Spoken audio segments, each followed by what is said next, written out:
Hello and welcome to WRC on TCHUB, and we're taking a look at the Rally of Sweden review. I'm Nicholas Jones, and I'm joined by my usual guests, Ash Mayer and Hugo Segato. Gentlemen, what a classic Rally Sweden we've had. Yeah, no, look, Nicholas, it's nice to have you guys again, and Hugo.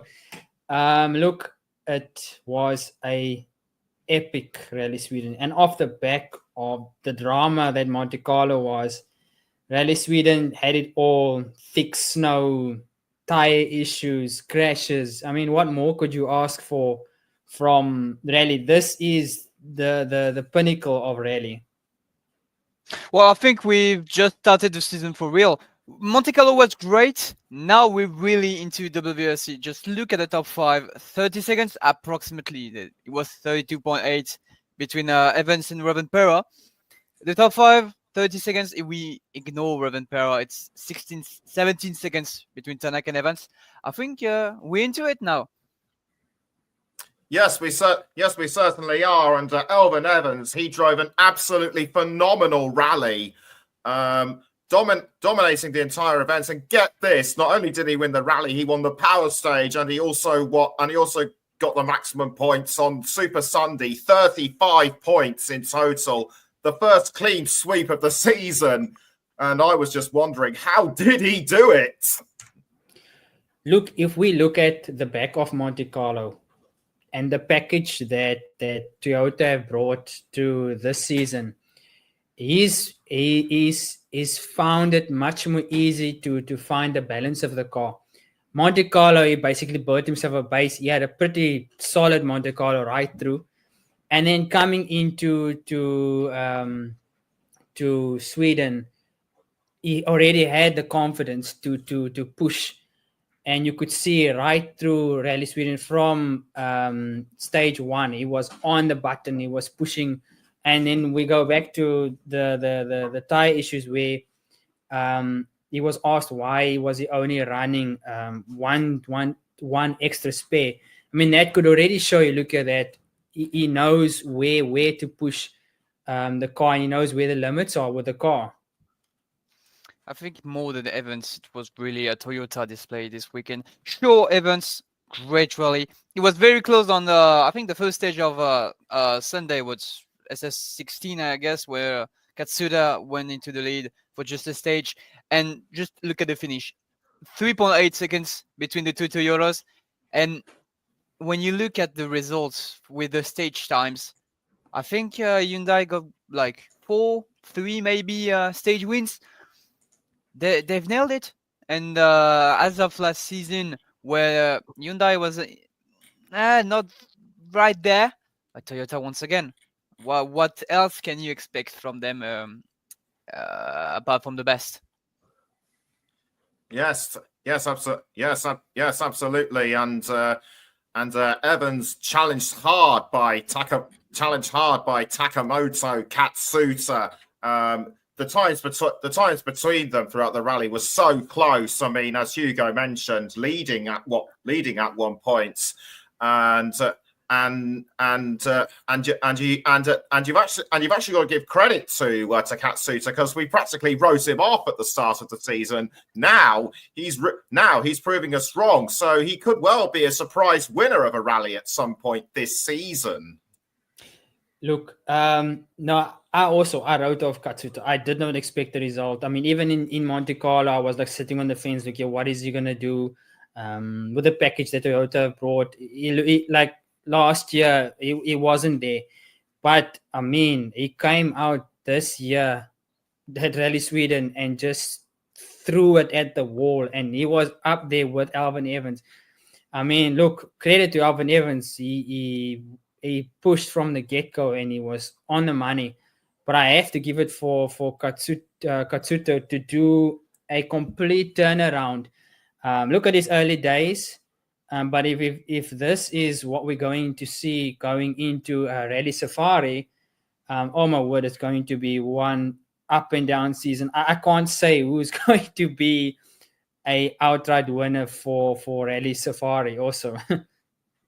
Yeah, I'm not so sure about Katsuta. Yeah, honestly, great rally from his part in Sweden, but I'm still disappointed about his performance in Monte Carlo. Like, no points there. Sure, he got 25, 6 in the championship, great, but I still need some more confirmation. As Ash said, let's wait for Rally Safari, and maybe I can give him credit for the whole season. Right now, I'm not so sure about Katsuda. I think Evans got the upper in the duel. Okay, so he apparently needs a bit more consistency. As you said, Evans took one spare tire, but other drivers took two, and the Hankook tires very much an unknown in Sweden. They had to find ways to adapt the other tires with the studs, and Kalle Rovanperä still struggling to come to terms with the Hankook tire, even on the snow, and his finish up he finished fifth overall. That's still not what we expect from the 2 times world champion. Do you think he'll improve his relationships with the new tires as the season goes on? Look, I can't write off Kalle Rovanperä. I do think we will see an improvement once he finds the balance of the car. Look, we obviously now into 2 rounds, so I do think we will see an improvement from Kalle Rovanperä, but we'll see an improvement from Rovanperä, and we'll also see improvements from all the other drivers around him. So it's where will Kalle Rovanperä come out on top, and it's where will he push himself to or where will he find that edge to outperform those other drivers? Because if we look at Rally Sweden, specifically on the point of the tires, you had loose snow that you had to deal with. You had start retention, which the drivers were unfamiliar with, being now this new tire. So he's struggling a bit, but we have to go back to 2 years before, and he's got that pedigree to win a championship. I mean, so let's see, going into, I would say, round 5 or 6, let him find his feet, and then we can say from there what will happen. I think he needs to step up. As he said, let's wait for the 5th rally, 6th of the season. When you look at the other Toyotas, he's still doing fine. He's behind Evans. Well, Evans is way up at the top. Behind Ogier with 1 less rally, and Katsuda behind, but he had the retirement in Monte Carlo. Rovanperä is still in the fight, technically, for the championship as of right now, because the season is still very early, but he needs to step up. Again, the tires, Sweden is kind of a one-off in the season. You won't see another rally this season with so much snow. You had Monte Carlo with a bit of ice, but it was still pretty warm, so not that much snow. But now it will be a different story in Kenya. No snow, to be fair. I don't think there will be snow this season for some reason, and he needs to step up. But I think he can do it. But we'll see when the conditions will change in Kenya, in Spain. Maybe something. Maybe the hierarchy will change, especially with Hyundai. Didn't mention them. I'm still pretty disappointed about the start of the season. So far an up and down season at the start for Hyundai, and also an up and down rally in Sweden. Thierry Neuville was the highest place of the Hyundai finishers, but he just could not get close to the. But he just could not get close to those Toyotas. I think Tanak was in the top 3 at one point, but he just sort of fell away a little bit. I mean Hyundai, they did reasonably well, but the final performance just was not there. Look, we expected more from Hyundai. Obviously, they went into Sweden bringing, like they said, some top secret upgrades. So that could have also thrown them off. I would say, okay, look, yeah, it's again, it's early days, so they're testing things, they're trying to find the balance. But I mean, they're throwing away crucial points with these upgrades. And I'm not saying don't bring it, but it's now Nouvelle has made mistakes in Monte Carlo. Oitanak has made mistakes in Monte Carlo, and we had, I think it was day 2 being now the longest stage, 124 kilometers. We had mistakes um, from Tanak, we had mistakes from Formo, we had mistakes from Calais. So on Hyundai, they experimenting. I don't know. I'm not disappointed, but it's just a weird feeling. Like I expect them to do better than they do, and I think Nouvelle and Tanak are making like silly mistakes that shouldn't be there compared to what Evans. I mean, look at Takamoto. He did a complete turnaround. So I just think Terry Newell, being the WRC champion, should be setting the benchmark for all the other drivers. Yeah, as you said, 8 stage wins for Hyundai this rally. And if we exclude the one from Fumo, as he retired, it did not get points in the end. Well, that's not a lot of wins. And then even the wins they got on stages, it was so close each time. It was like 2, 3, 4, 5 seconds at best on the longest stages. So you can't really say that Hyundai on some stages was better or to some conditions or stuff. I think it just comes down to Toyota, on the other hand, being a little bit more careful on some stages. Yeah, they're behind, and honestly, as you said, Neville made mistakes, Tanak as well, Fumo, well, sadly, the result is not there. I think it's, I don't know if I can say it's a rally to forget for them, but they need to move on and they need to fix the issues they have. And yeah, bring the upgrades. Try. They've got to try. They're in position where they are behind. They need speed. Well, just try something. Yes, they really should try something. I mean, Adrian Formau, he just could not build on the success of his podium in Monte Carlo, and he had an awful, and his rally was a lot worse than Neuville and Tanak actually going off on the second day just made things a lot worse for him. And at the end of the final stage, when he did his post-race interview, he was just so incensed that he actually swore, only to be fined for it. So now that is completely ridiculous. And I personally feel that rallying is actually trying to copy Formula One in some aspects. Yeah, no, look, at one point when WRC tried to interview for Mo's face was like ice cold. He did not say a word. And then for him to lose the rear and still bank it into the snow just added to his woes.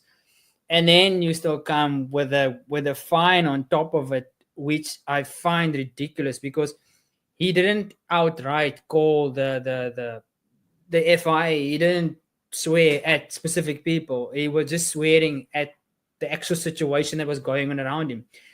And you cannot, for the life of me, I don't understand what is going on, that you can fine drivers and reprimand drivers for showing emotion. I mean, it's I don't know. Like someone must explain to me what direction are the FIA going into. Welcome to the FIA of Ben Sulayem. I don't know what's going on as well in Formula One. Yesterday there was the F175 show for the reveal, and the FIA was booed by the crowd. That was insane. And the more decisions they take, whether it be Formula One or WRC, that's not what we want. Like, I think it was a 10K fine for just swearing when you're such in a dangerous sport with so many emotions. Getting fined for swearing, it's ridiculous. I mean, and there have been so many changes recently in so many categories concerned by the FIA, and no changes really going in the right direction. Sure, the regulations for this season in WRC, okay, why not? They try with the hybrid system, they reverted. Okay, why not? But it's all that's around the sports that's dying, and I'm really uncertain about how it's going to go from now. If is it going to get worse? I'm not so sure. Yes, certainly. Yes, certainly. I mean, nobody nobody is too upset if you have, and nobody is too upset if you're having a bad day at work, and nobody's too upset if you're having a bad day at work, and you're upset and you're upset and you curse the whole situation. It's not because you're upset at anyone. It's because you're frustrated with how your day is going. Now, all that aside, there were a few. There was another driver that stood out for me, and he was head and shoulders above his M Sport 4 teammates. I'm of course talking about Latvian Martins Šesks, who is only doing 6 rounds this season, and he just does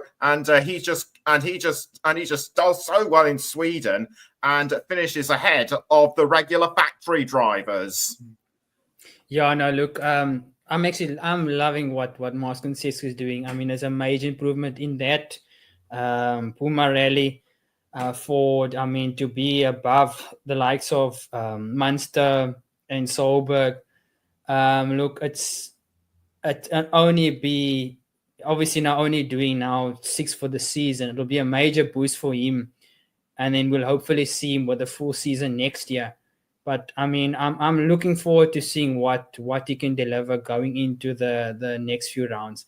But he's one to look out for. I mean, he's finding his feet. He's finding the balance in the car. He's come to grips with the tires, and he's up there with the best of them. And to finish 6th is nothing to shy away from. So look, let's have a look at him, and I'm thoroughly enjoying his sessions. Yeah, most of the time I don't put too much interest in drivers that don't complete the full season, or just some few races here and there. But I must say, yeah, I'm quite impressed by the performance on this rally, finishing ahead of Bayeri, of McLaren, and Munster, his 2 teammates. Yeah, that was a good performance. As Ash said, let's wait for the next rallies. What can he show? Talking about Ford in general, a bit disappointed about the result. McLaren not scoring any points where he scored in Monte Carlo. Sure, as I said in last podcast, I think we'll have to see next rallies where there will be fewer mistakes and more people finishing the rally. Yeah, McLaren with so many competition up there, didn't score any points. Not a bad rally whatsoever, considering he's in the Ford and it's new. But yeah, and Munster disappointed as well.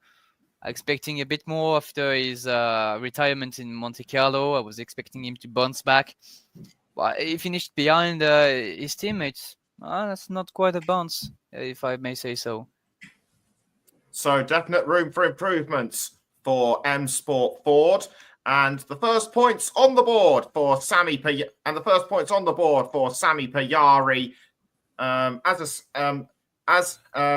finishing in the points. He's definitely got to take that as a confidence boost going forward into the next rally. Yeah, no, look, most definitely. If we look at the results, I mean, look, he's in the top 10. Obviously, we will see do they bring upgrades, and will they be? I don't think there'll be dramatic issues with the tires in terms of the conditions in the Safari Rally. But I know, look, I'm looking forward to seeing him up there with the best of them. Yeah, okay. Great. No, sorry, Hugo. My bad. Yeah, great rally for Bayeri. I think he said everything. 6 points. He's still very young. He's the WRC 2 championship of 2024. So still room for improvement. I think he will do fine for the rest of the season. I'm not worried about him. Okay, so now that we've gone through all the major drivers, Oliver Solberg won WRC 2, by the way. Who is your driver of the rally, and why? Look, that's not hard to tell.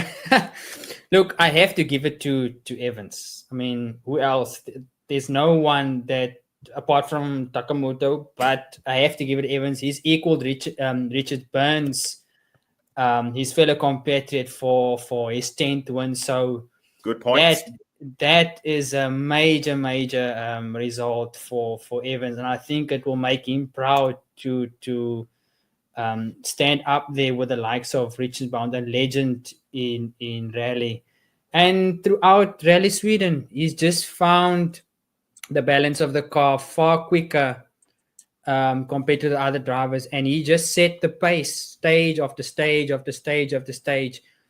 Maybe didn't win every single stage, but he just kept it there, and going into the final stage, he just showed everyone, look here, I'm here, I'm going for a title, and it's either you join me or I'm gonna outrace you.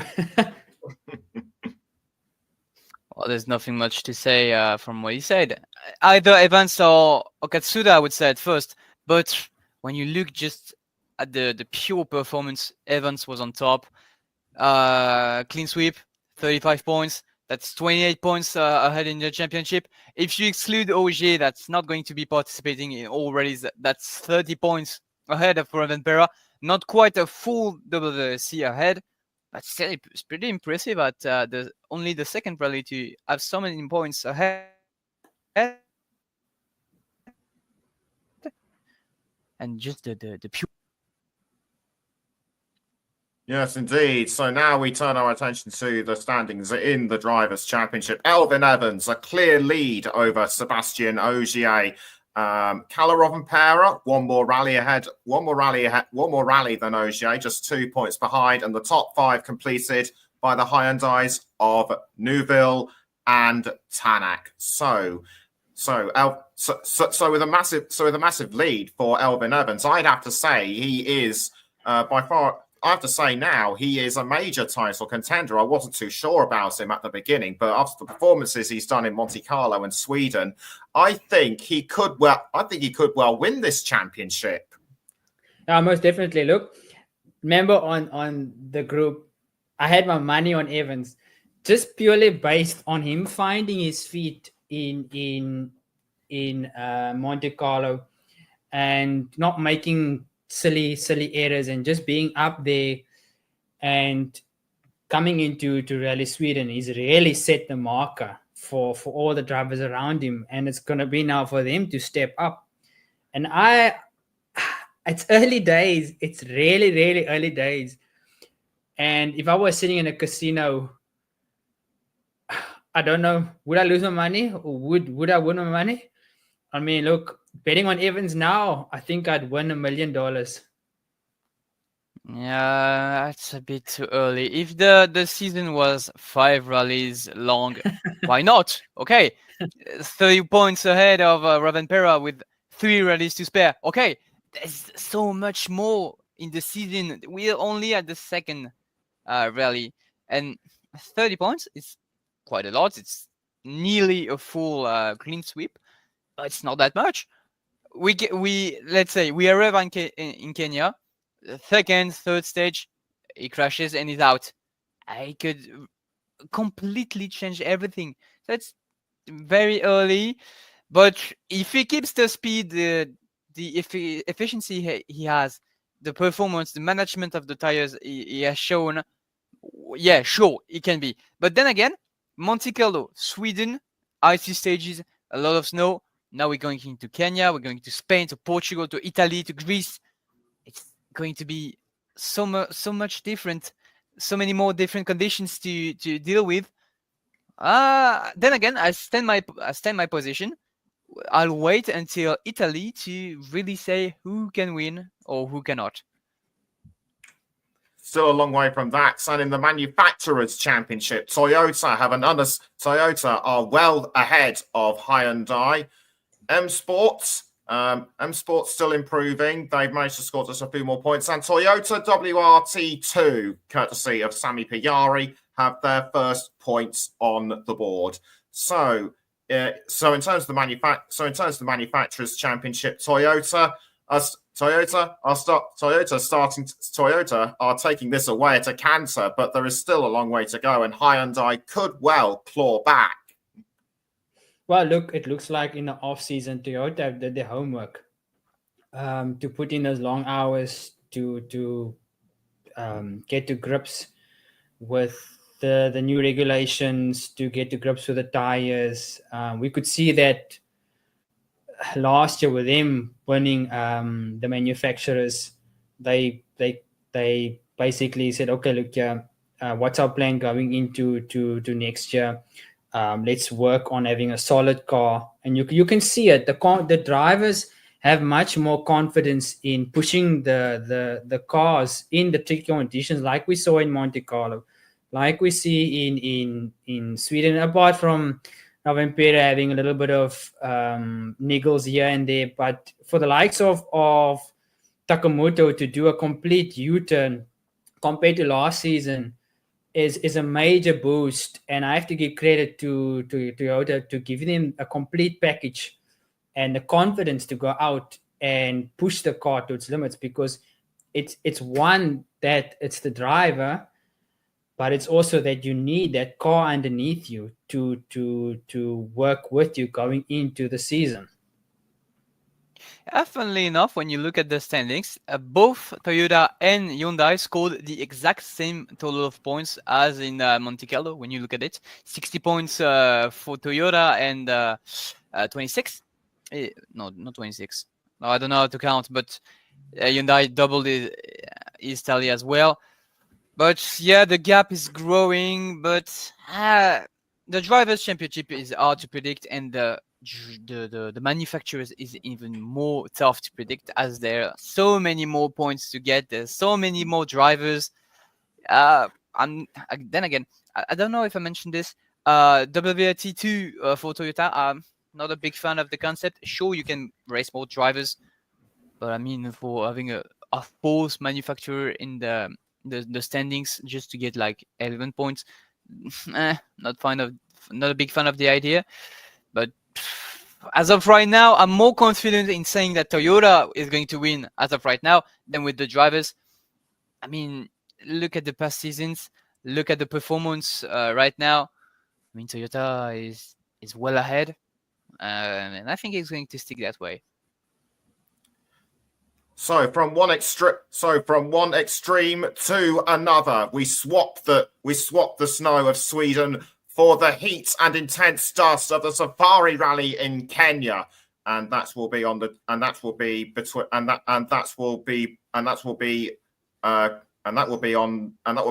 20th to the 23rd of March.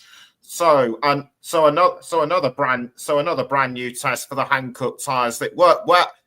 They performed on the mixed surfaces in Monte Carlo, the snow in Sweden. Now it's the tyres' first proper gravel rally. But other than that, since the rally was reintroduced back in 2021, Toyota have dominated this event, much like Lancia in the late 80s and early 90s, and also even Toyota throughout the 90s, particularly between 1992 and 1995, when it wasn't part of the World Championship. Kalle Rovanperä, he won this event last year. Do you think he could well get over? Do you think he could well get over his difficulties and do well at an event he's won twice? Look, this is now a completely with the systems, with the tires. So I don't have much confidence in Rovanpera. Look, he's got the pedigree to go and win the rally, but I don't know, man. Off the back of his results in Monte Carlo and then Sweden, improvement in Sweden nonetheless, but he's still struggling to find the balance. And with the likes of Evans that's come out the gates charging, and then you still have Takamoto, which is also pushing. I don't see him. I maybe see him grabbing podium at best, but I don't see him beating the likes of, or maybe grabbing a stage win, but I don't see him grabbing the win in Rally Safari, with the mere fact that he hasn't found his feet with his car yet. But like I said before, it's early days. So yeah, we'll see.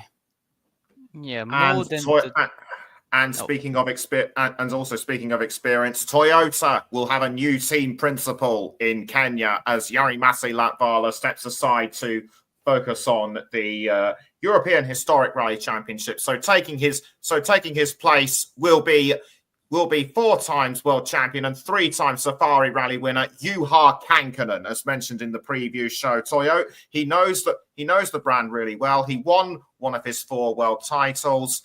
Now that he's entered team management, how well do you think Toyota will benefit from his experience? You can take the lead. Well, no, you can go for it. You go. yeah. I was thinking about it. The Rally of Kenya has changed a lot from what it used to be in the past. Now it's a bit shorter. It's not as extreme as it used to be. It's going to be quite a challenge, and of course, the experience of a 3-time winner and a 4-time world champion is going to be great for Toyota. I'm a bit disappointed about Yarimati Latvala like leaving. I mean, he's got other stuff to do. Great for him. I'm sure he will do perfect in this in his new role. I'll have to see. I don't think it's going to change that much for Toyota. The whole team in general is very strong, and having a new team principal will be a challenge. And maybe Kenya wasn't the best place to sweep things around. We'll have to see. Yes, but also bear in mind that in Toyota's early days, they benefited from another 4 times world champion in Tommy Mäkinen. Surely Juha will fit into the same role just as well. Yeah, no, look, I think bringing him so early into the season is has its pros and has its cons. But it would be better to do it now than do it later in the season to come to grips.